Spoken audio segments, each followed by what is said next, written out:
younger men, so there was a really famous case about a year and a half ago during I think it was a Buffalo Bills football game, where a football player just keeled over in the middle of a play. Yep. His heart went into this exact rhythm. Okay. They were able to shock him on the field, but you notice that they were doing CPR on him as they wheeled him off the field. Okay. When the heart goes into this rhythm, it is basically like the heart having a seizure. It stops pumping blood entirely. And the only way to get it pumping again is to basically shock it. Sometimes it's really, really efficient and the electricity gets it to start right off the bat. Other times it's not so efficient. In this case right here, I think I read 14 shocks were delivered, and CPR went on for about an hour or so in total? I think about 40 minutes. About 40 minutes. So all things put together.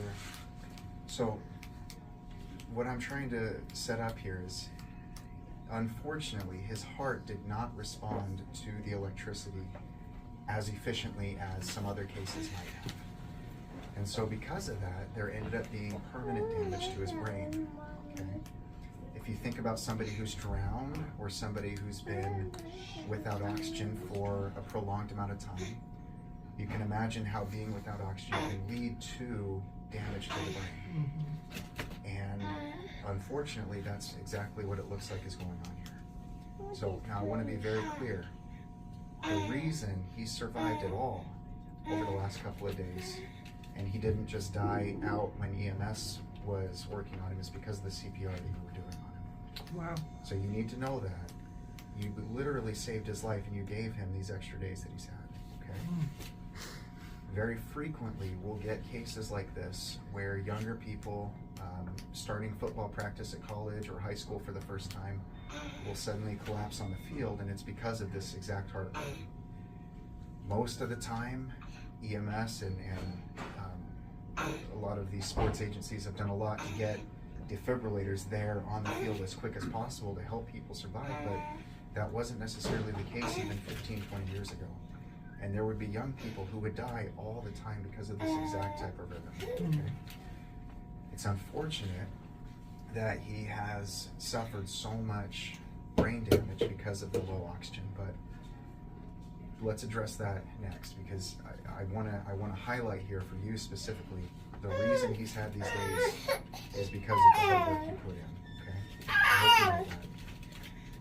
So we did an MRI today. The MRI is showing that the brain damage is permanent. Okay.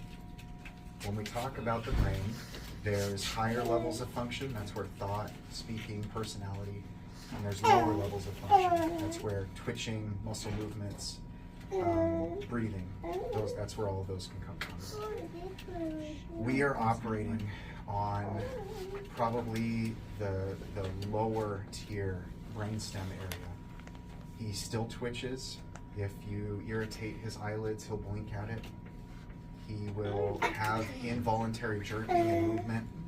That's part of the lower brainstem function.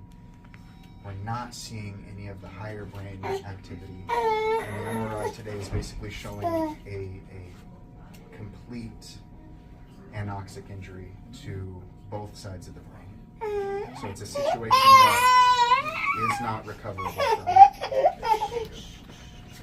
Hey guys. So not brain dead, but the amount of injury that he has on his brain, he is not going to recover from. Okay? But I want to highlight here something really important. Breathing, the drive to take a breath, is controlled by the lower part of the brain, the brainstem, the part of the brain that's intact right now. Is he going to be strong enough to breathe without the ventilator? I don't know.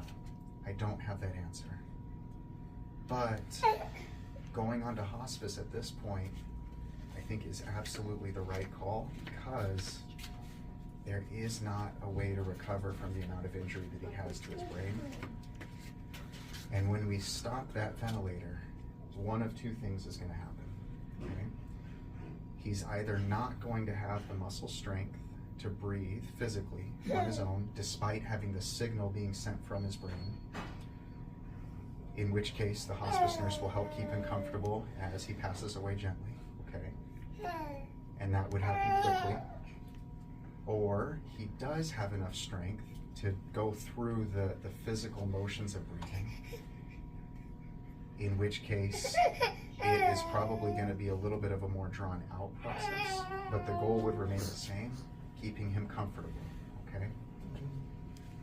Ultimately though, taking him off of the ventilator is absolutely the right thing to do in this case, because there's not an expectation that he's going to be able to survive without it, okay?